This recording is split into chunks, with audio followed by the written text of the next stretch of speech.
भारत स्वाभिमान के सभी सम्माननीय बहनों भाइयों, भारत देश का भूतकाल कैसा था, अतीत कैसा था, इसके बारे में मुझे आपसे कुछ बात कहनी है। पूज्य स्वामी जी का उसके लिए निर्देश है।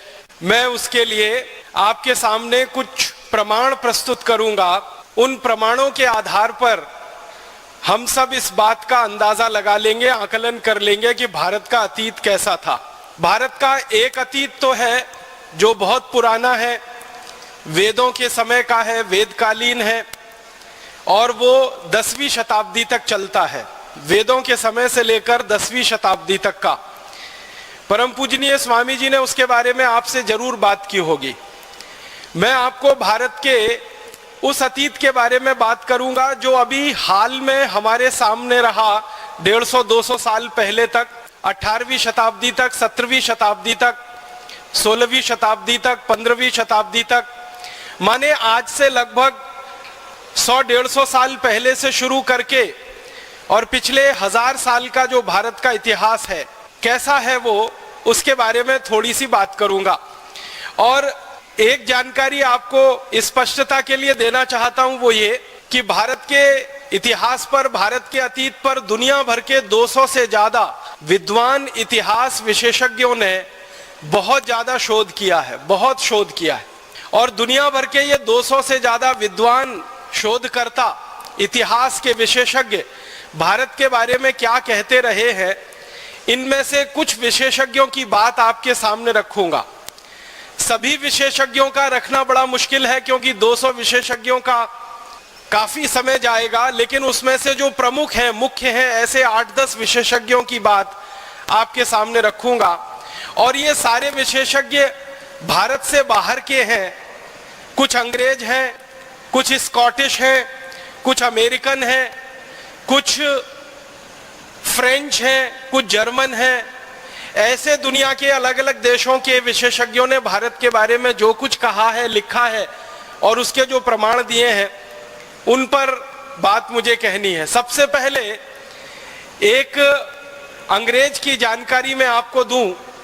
उसका नाम है थॉमस बेब मैकॉले, टीबी मैकॉले जिसको हम कहते हैं। ये भारत में आया, करीब 17 वर्ष इस देश में रहा। सबसे ज्यादा जो अंग्रेज अधिकारी इस भारत में रहे उनमें से उसकी गिनती होती है मैकॉले की। और जब वो भारत में रहा तो भारत का काफी उसने प्रवास किया, यात्राएं की। उत्तर भारत में गया, दक्षिण भारत में गया, पूर्वी भारत में गया, पश्चिम भारत में गया। और अपने 17 साल के भारत के प्रवास के बाद वो इंग्लैंड गया और इंग्लैंड की पार्लियामेंट में, हाउस ऑफ कॉमन्स में उसने एक लंबा भाषण दिया। उस भाषण का थोड़ा सा अंश परम पूजनीय स्वामी जी द्वारा लिखित जो पुस्तक है शंखनाद, उसमें आप पढ़ सकते हैं। और वो अंश है, वो ये कह रहा है ब्रिटिश पार्लियामेंट के हाउस ऑफ कॉमन्स में, I have travelled length and breadth of this country India, but I have never seen a beggar and thief in this country India. इसका मतलब क्या है? वो ये कह रहा है कि मैं संपूर्ण भारत में प्रवास कर चुका हूं, उत्तर से दक्षिण, पूरब से पश्चिम में मैं जा चुका हूं, लेकिन मैंने कभी भी अपनी आंखों से भारत में एक भी व्यक्ति ऐसा नहीं देखा जो चोर हो, एक भी व्यक्ति ऐसा नहीं देखा जो बेरोजगार हो, एक भी व्यक्ति मैंने ऐसा नहीं देखा जो गरीब हो। ये बात आप ध्यान दीजिएगा, वो 2 फरवरी सन 1835 को कह रहा है। माने आज से अगर हम ये जोड़ेंगे तो लगभग 160-170 साल पहले वो ये बोल रहा है कि एक भी व्यक्ति भारत में गरीब नहीं है, बेरोजगार नहीं है, चोर नहीं है। वो ये कह रहा है। इसका माने भारत में गरीबी नहीं थी, बेरोजगारी नहीं थी, और चोरी कोई क्यों करेगा जब कोई गरीब नहीं है, बेरोजगार नहीं है। फिर आगे के वाक्य में वो और बड़ी बात कह रहा है। वो कह रहा है, I have seen such wealth in this country India that we can not imagine to conquer this country India. वो कहता है कि भारत में इतना धन और इतनी संपत्ति और इतना वैभव मैंने देखा है कि इन भारतवासियों को गुलाम बनाना बहुत मुश्किल काम है, ये आसान नहीं है। क्यों? वो खुद कहता है कि जो लोग बहुत पैसे वाले होते हैं, समृद्धशाली होते हैं, बहुत अमीर होते हैं, वो लोग जल्दी किसी के गुलाम नहीं होते। इसलिए भारतवासी हमारे गुलाम हो जाएंगे, ये मुझे बहुत मुश्किल लगता है। और फिर अगले भाषण में वो बहुत लंबी बात कहता है भारत की शिक्षा, भारत की संस्कृति, भारत की सभ्यता के बारे में। मैं उस बात को आगे नहीं ले जाना चाहता, सिर्फ प्रमाण के रूप में 2 फरवरी 1835 को दिए गए उसके भाषण के ये 2-3 वाक्य हैं जो हमारे ध्यान में आने चाहिए कि भारत में एक अंग्रेज घूम रहा है और कह रहा है कहीं गरीब नहीं है, कोई बेरोजगार नहीं है, किसी को चोरी करने की भारत में जरूरत नहीं है। इसका माने भारत कुछ काफी समृद्धशाली देश है। फिर इसी भाषण के अंत में मैकॉले एक वाक्य और कहता है, उसको मैं सीधे सुनाता हूं। वो कहता है कि भारत में जिस व्यक्ति के घर में भी मैं कभी गया तो मैंने देखा कि वहां सोने के सिक्कों का ढेर ऐसे लगा रहता है जैसे कि चने का या गेहूं का ढेर किसानों के घरों में रखा जाता है। माने सामान्य घरों से लेकर विशिष्ट घरों तक सबके पास सोने के सिक्के इतनी अधिक मात्रा में होते हैं कि वो ढेर लगाकर उन सिक्कों को रखते हैं। और वो कह रहा है कि भारतवासी कभी इन सिक्कों को गिन नहीं पाते क्योंकि गिनने की फुर्सत नहीं होती है, इसलिए वो तराजू में तौल कर रखते हैं। किसी के घर में 100 किलो सोना होता है, किसी के घर में 200 किलो होता है, किसी के घर में 500 किलो होता है। इस तरह से सोने का हमारे भारत के घरों में भंडार भरा हुआ है। ये एक प्रमाण मैकॉले का भाषण ब्रिटेन की संसद में 2 फरवरी 1835 को। इसके बाद इससे भी बड़ा एक दूसरा प्रमाण मैं आपको देता हूं। एक अंग्रेज इतिहासकार हुआ, उसका नाम है विलियम डिग्बी। ये बहुत बड़ा इतिहासकार माना जाता है इंग्लैंड में। अंग्रेज लोग इसकी बहुत इज्जत करते हैं, इसका बहुत सम्मान करते हैं। और ना सिर्फ अंग्रेज इसका सम्मान करते हैं, इज्जत करते हैं, बल्कि यूरोप के सभी देशों में विलियम डिग्बी का बहुत सम्मान है, बहुत इज्जत है। अमेरिका में भी इसकी बहुत सम्मान और बहुत इज्जत है। कारण क्या है? विलियम डिग्बी के बारे में कहा जाता है कि वो बिना प्रमाण के कोई बात नहीं कहता और बिना दस्तावेज के, बिना सबूत के वो कुछ लिखता नहीं है। इसलिए इसकी इज्जत पूरे यूरोप और अमेरिका में है। वो विलियम डिग्बी भारत के बारे में एक बड़ी पुस्तक लिखा है। उस पुस्तक का एक अंश थोड़ा सा सुनाता हूं आपको। उसने तो अंग्रेजी में लिखा है, मैं सीधे हिंदी करके बताता हूं। विलियम डिग्बी कहता है कि अंग्रेजों के पहले का भारत विश्व का सर्वसंपन्न कृषि प्रधान देश ही नहीं बल्कि एक सर्वश्रेष्ठ औद्योगिक और व्यापारिक देश भी था। अंग्रेजों से पहले का भारत खाली खेती वाला भारत नहीं था, कृषि वाला भारत नहीं था, वो औद्योगिक और व्यापारिक देश भारत था जो सर्वश्रेष्ठ था। उसके शब्द पर गौर कीजिएगा, वो कह रहा है सर्वश्रेष्ठ, माने दुनिया में भारत के मुकाबले उस जमाने में कोई भी देश नहीं था। और ये बात वो कब कह रहा है? 17वीं शताब्दी में वो कह रहा है। माने आज से अगर हम गिनना शुरू करें तो लगभग 300 साल पहले के भारत के बारे में विलियम डिग्बी कह रहा है कि सारी दुनिया के देशों में भारत औद्योगिक रूप से, व्यापारिक रूप से और कृषि के रूप में सर्वश्रेष्ठ देश है। माने कृषि उत्पादन हमारा सबसे अच्छा है, औद्योगिक उत्पादन दुनिया में सबसे ज्यादा है और व्यापार भी हम दुनिया में सबसे ज्यादा करते हैं। उसके आगे वो कहता है कि भारत की भूमि इतनी उपजाऊ है जितनी दुनिया के किसी देश में नहीं। फिर आगे कहता है कि भारत के व्यापारी इतने ज्यादा होशियार हैं जो दुनिया के किसी देश में नहीं। फिर वो आगे कहता है कि भारत के जो कारीगर हाथ से कपड़ा बनाते हैं, उनका बनाया हुआ कपड़ा, रेशम का तथा अन्य कई वस्तुएं पूरे विश्व के बाजार में बिक रही हैं। और इन वस्तुओं को भारत के व्यापारी जब बेचते हैं तो बदले में इन वस्तुओं के वो सोना और चांदी की मांग करते हैं जो सारे दुनिया के दूसरे व्यापारी आसानी के साथ भारतवासियों को दे देते हैं। इस वाक्य को ठीक से समझिए। वो कह रहा है कि भारत का कपड़ा, भारत की अन्य वस्तुएं दुनिया के बाजार में बिकती हैं और भारतवासी इनको सोने के बदले में बेचते हैं। माने हम कपड़ा बेचते हैं तो सोना लेते हैं, हम दूसरी वस्तुएं बेचते हैं तो सोना लेते हैं। सोने के बदले में ही भारत के व्यापारी इन वस्तुओं का विनिमय दूसरों से करते हैं क्योंकि ये वस्तुएं सर्वश्रेष्ठ हैं और दुनिया में कोई भी दूसरा देश इनको बना नहीं सकता क्योंकि इनकी कारीगरी और इनका हुनर सिर्फ भारत और भारत के ही पास है। फिर वो इसी में आगे कहता है कि भारत देश में इन वस्तुओं की उत्पादन के बाद की जो बिक्री की प्रक्रिया है वो दुनिया के दूसरे बाजारों पर निर्भर है। और ये वस्तुएं जब दूसरे देशों के बाजारों में बिकती हैं तो भारत में सोना और चांदी ऐसे प्रवाहित होता है जैसे नदियों में पानी प्रवाहित होता है। और भारत की नदियों में पानी प्रवाहित होकर जैसे महासागर में गिर जाता है, वैसे ही दुनिया की तमाम नदियों का सोना चांदी भारत में प्रवाहित होकर भारत के महासागर में आकर गिर जाता है। और वो अपनी पुस्तक में कहता है कि दुनिया के देशों का सोना चांदी भारत में आता तो है, लेकिन भारत के बाहर 1 ग्राम सोना और चांदी कभी जाता नहीं है। कारण क्या है?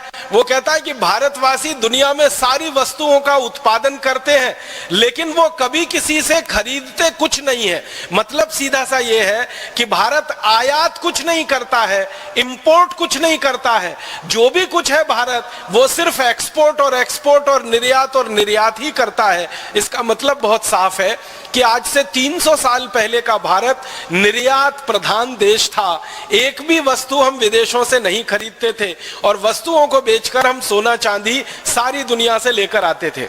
विलियम डिग्वी जैसा एक बड़ा इतिहासकार हुआ, वो फ्रांस का हुआ। उसका नाम है फ्रांसवा पिराड। फ्रांसवा पिराड ने 1711 में भारत के बारे में एक बहुत बड़ा ग्रंथ लिखा है और उसमें उसने सैकड़ों प्रमाण दिए हैं। उस ग्रंथ में से एक छोटा सा प्रमाण मैं आपको प्रस्तुत करना चाहता हूं। फ्रांसवा पिराड अपनी पुस्तक में कहता है कि भारत देश में मेरी जानकारी में 36 तरह के ऐसे उद्योग चलते हैं जिनमें उत्पादित होने वाली हर वस्तु विदेशों में निर्यात होती है। फिर वो आगे लिखता है कि भारत के सभी शिल्प और उद्योग उत्पादन में सबसे उत्कृष्ट, कलापूर्ण और कीमत में सबसे सस्ते हैं। सोना, चांदी, लोहा, इस्पात, तांबा, अन्य धातुएं, जवाहरात, लकड़ी के सामान, मूल्यवान दुर्लभ पदार्थ, ये सब इतनी ज्यादा विविधता के साथ भारत में बनती हैं जिनके वर्णन का कोई अंत नहीं हो सकता। और जो सबसे महत्व की बात वो कह रहा है कि मुझे जो प्रमाण मिले हैं, फ्रांसवा पिराड अपनी पुस्तक में लिख रहा है कि मुझे जो प्रमाण मिले हैं उनसे ये पता चलता है कि भारत का निर्यात दुनिया के बाजारों में पिछले 3000 वर्षों से अबाधित रूप से बिना रुके हुए लगातार चल रहा है। ये बात वो 1711 में लिख रहा है और कह रहा है कि पिछले 3000 साल से भारत का निर्यात दुनिया के बाजारों में चल रहा है। इसका माने आप अंदाजा लगाइए, 17वीं शताब्दी में, उससे 1000 साल पहले 7वीं शताब्दी में, और उससे 1000 साल पहले, और उससे 1000 साल पहले, अगर ये पूरी गणना हम करते जाएं तो महात्मा बुद्ध के जन्म से लगभग 500 वर्ष पहले, हमारे देश के तीर्थंकर महावीर स्वामी के जन्म से लगभग 650 वर्ष पहले भारत दुनिया के सभी देशों के बाजारों में सबसे ज्यादा निर्यात करने वाला देश है। 3000 साल की गिनती फ्रांसवा पिराड ने भारत के बारे में निकाली है। फिर उसके बाद एक स्कॉटिश है जिसका नाम है मार्टिन। वो इतिहास की पुस्तक में भारत के बारे में कहता है कि ब्रिटेन के निवासी, इंग्लैंड के निवासी जब बर्बर और जंगली जानवरों की तरह से जीवन बिताते रहे, तब भारत में दुनिया का सबसे बेहतरीन कपड़ा बनता था और सारी दुनिया के देशों में बिकता था। और ये मार्टिन नाम का जो स्कॉटिश हिस्टोरियन है, ये कहता है कि मुझे ये स्वीकार करने में कोई शर्म नहीं है कि भारतवासियों ने सारी दुनिया को कपड़ा बनाना और कपड़ा पहनना सिखाया है।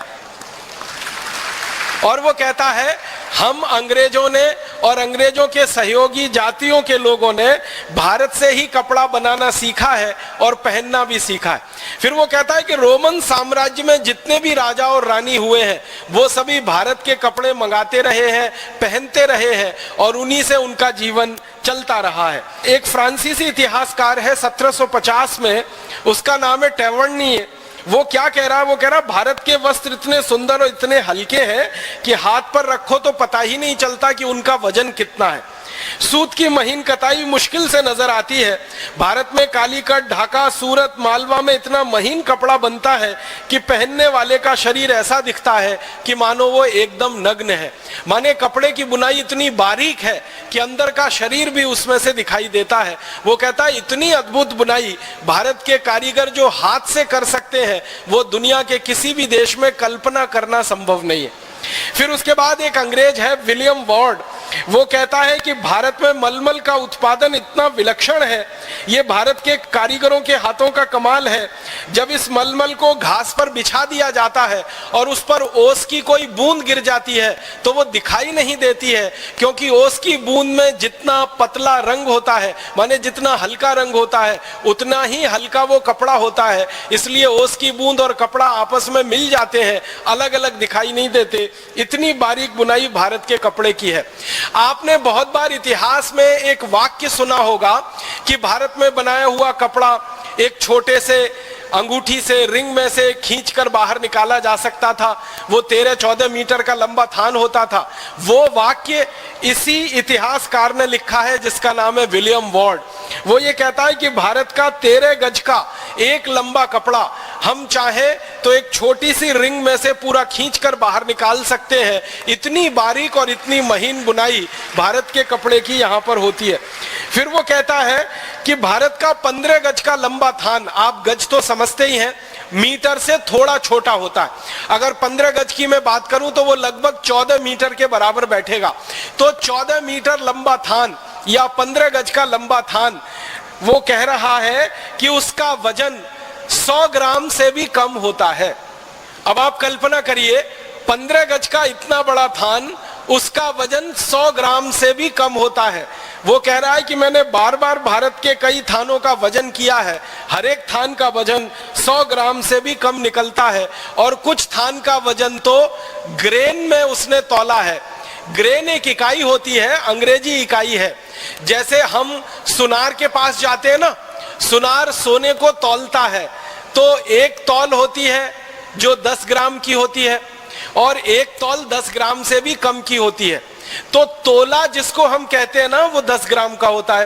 तोला से छोटी एक इकाई होती है जिसको रत्ती कहते हैं, रत्ती। तो रत्ती 10 ग्राम से भी छोटी होती है। तो वो विलियम वार्ड कह रहा है कि भारत के बहुत सारे थान को मैंने तौला तो पता चला कि उनका कुल वजन लगभग 15 से 20 रत्ती के आसपास है। इतने कम वजन के भी भारत में कपड़े बनते हैं और इतनी बारीक बुनाई भी होती है। और वो कहता है विलियम वार्ड कि हम अंग्रेजों ने तो कपड़ा बनाना सन 1780 के बाद शुरू किया है, भारत में तो पिछले 3000 साल से कपड़े का उत्पादन होता रहा है और सारी दुनिया में बिकता रहा है।